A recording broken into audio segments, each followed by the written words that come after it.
With me now I have Paul McCartney. Paul, there's one question I wanted to ask you on this entire tour.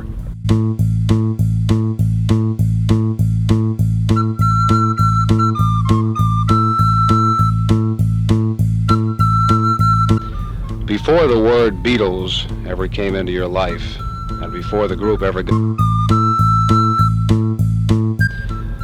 the word Beatles ever came into your life, and before the group ever got together,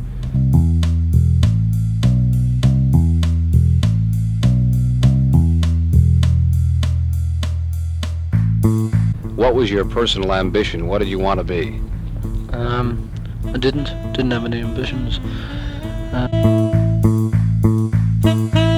What was your personal ambition? What did you want to be?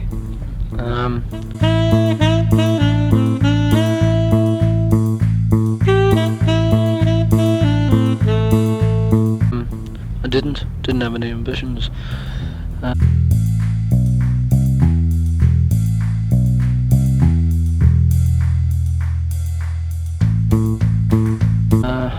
There was nothing I particularly wanted to be, really, because I was at school.